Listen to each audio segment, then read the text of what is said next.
guys, what's up and welcome back to my channel. So today we are going to be talking about Doc Antle. If you've not watched the Joe Exotic documentary Tiger King, I'm not going to say that you're being spoiled exactly because I'm not really going to be talking about Joe. I am going to be talking about a part of the documentary that is Doc Antle, so just be warned. In the documentary, obviously it's focused on Joe Exotic, but we do have these side characters coming in.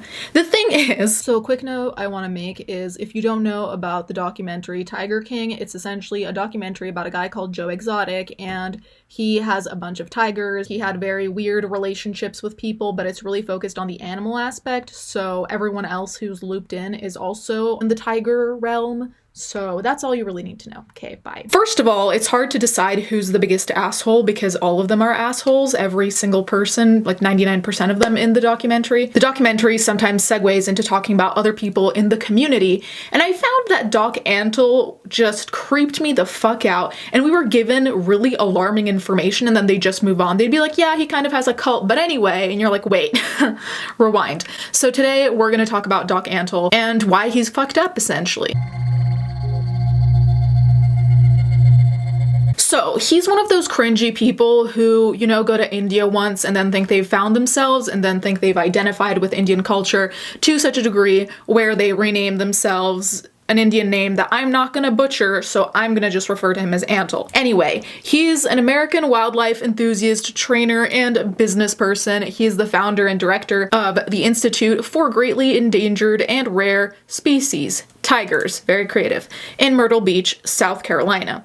Antle has faced criticism from animal welfare activists and zoo experts. He identifies as a big cat conservationist, and we'll get into the animal abuse claims later. Additionally, he was born in California to a wealthy family who ran an industrial farm. Doc Antle got a Hindu name from his mother, who quote-unquote nurtured an interest in Eastern philosophy. Antle said his childhood aspirations were to be between Rambo and the Dalai Lama. This is an article from Vice, so I'm not gonna really read their commentary because most of the time it's not funny and it doesn't really make a point. But the reason that he has Doc in his name is because he allegedly earned a Chinese medicine degree in China, which is why he calls himself doctor, and he spreads his quote-unquote knowledge in places such as ligerliger.com, where he wrote a defense of crossbreeding wild animals called Ligers Are Great.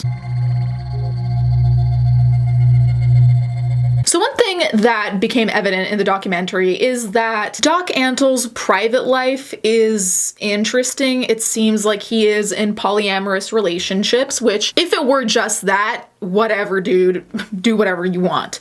But it appears that these relationships aren't healthy, they're rather creepy, they're culty, they're groomy. So in an article it says, it becomes evident in the series that Antle may be in a relationship with 3 of his employees, China, Rajani, and Moksha, who he calls quote-unquote my girls. He also calls China his long-term partner girlfriend. While we do not learn much about his personal life from his own mouth, he does go on to say he has a complex personal life which is not meant for prime television. However, one of the people that used to be one of his partner girlfriends, whatever, actually voiced the fact that it is in fact a very toxic environment and that the relationships are toxic. I almost feel like relationship isn't really the right term because when someone manipulates you, gaslights you, it just feels unfair to call it a relationship. But anyway, so it is ultimately through Barbara Fisher's narrative that we are exposed to the depths of the cult-like organization that Antle operates. Fisher joined Tigers when she was only 19 years old and worked with Antle from 1999 to 2007. She reveals that she was renamed Bala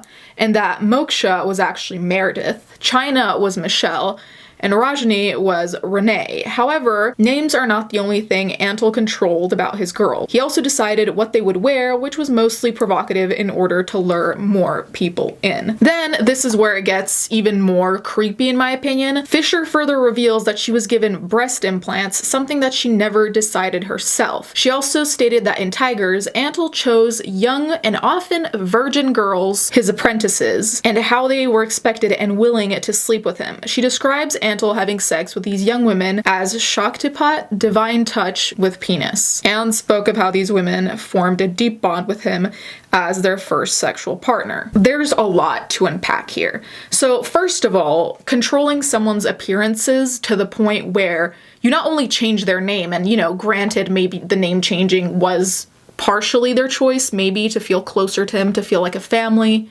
maybe. But the dictation of what they should wear, especially in a provocative manner, is extremely concerning to me because it indicates that he's micromanaging them. Because if someone is choosing what you're wearing, it's hard for me to believe that they're not making your bigger life choices.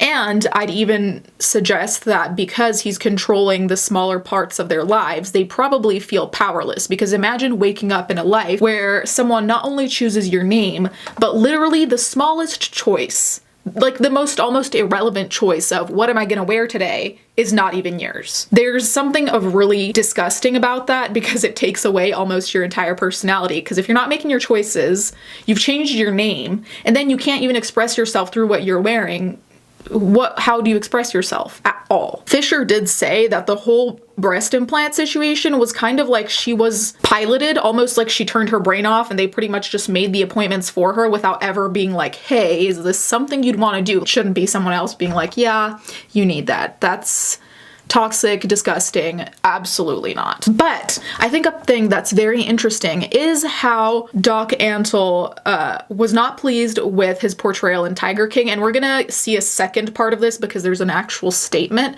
but this is what he said when talking to Oxygen.com. When I say quote unquote my girl, it's a cowboy saying. It's not that these are my wives. Sure, I had girlfriends and there's girls I have had relationships with that have come and gone over the decades. I'm absolutely not married, nor have I been since my wife died over 20 years ago now. And here I really think that Doc missed the entire fucking point because we're not mad that you're calling your girlfriends your girls. Plenty of people do that. The thing is, if you call them my girls, then you're specifically going for young virgins who are your employees, so automatically you're in a position of power. That's what we have a problem with. And on top of that, if you're controlling their entire life, where they live, how they live, what they wear, and then you call them my girls, then it seems like you're coming from a position of ownership, as in they're mine, I decide everything that happens in their life. So let's not get it fucked up. It's the context around what's happening. We're not debating the general terminology, my girl. It's because you're a creep that we're wondering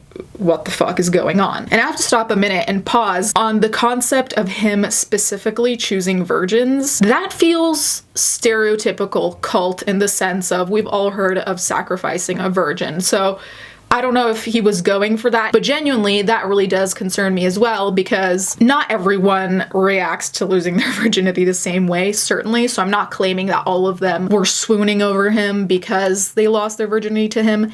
However, I do think that if we put together all the factors of you're joining a man who you think is, fighting the good fight, who you ideologically bond with, you both want to save these animals, you both have a shared passion. So you already have a close enough bond, let alone that this person is also your superior and you're probably a fan of his if you do join this. So he already has 2 levels of power as your superior and also you're a fan. But on top of that, if you do share a physical bond of sorts, I feel like those 3 things, there are more factors, but at least those 3 things together make it a lot more intense than just you lost your virginity to someone and then you're in a healthy relationship compared to this kind of culty relationship. Does that make sense? It's obvious that he's looking for people he can manipulate, groom, gaslight because, like I said, they're young, he's in a position of power.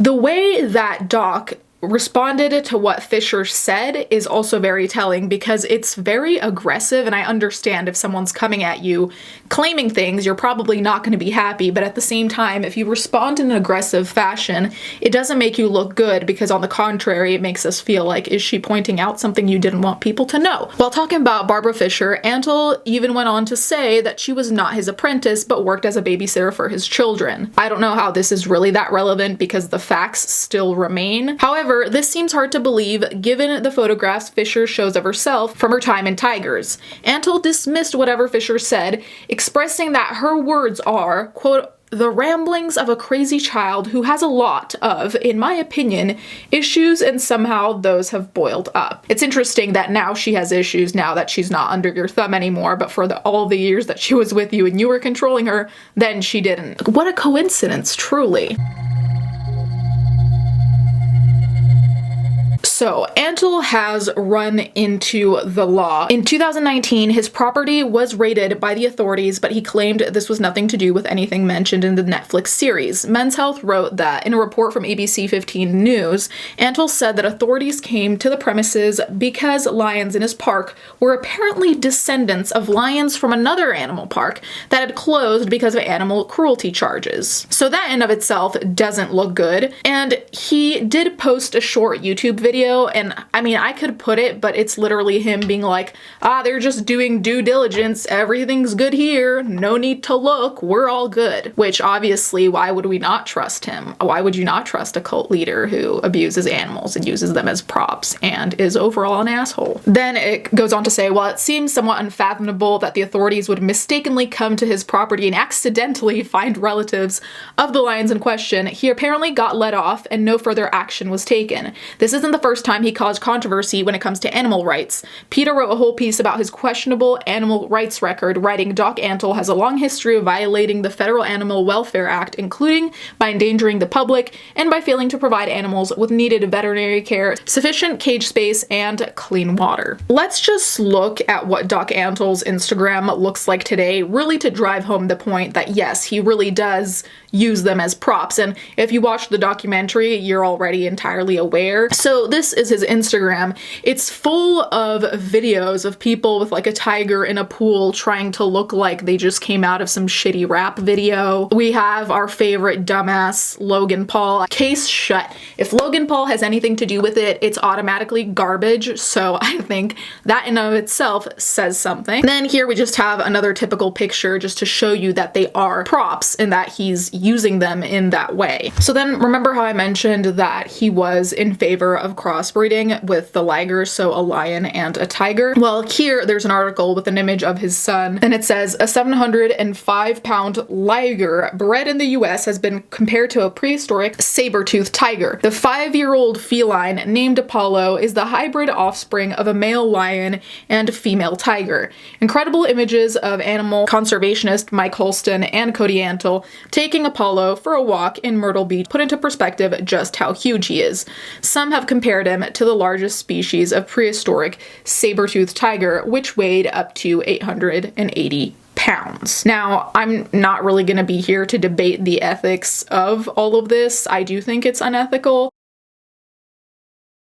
I also don't understand what the purpose would be except for getting people to come in and take a picture with it. So again, we go back to props. I can't imagine also what it means biologically. A lot of the times breeding is a fucking shit show and they end up paying a price in one way or another. But it's also kind of ironic because on his Facebook, it says that it's a wildlife sanctuary, but a sanctuary is essentially where you take care of animals and have them live a regular life and you let them finish their lives in a good setting where they can survive and thrive and so forth. That doesn't exactly compute with having idiots from YouTube like Logan Paul coming to take pictures with animals and then breeding.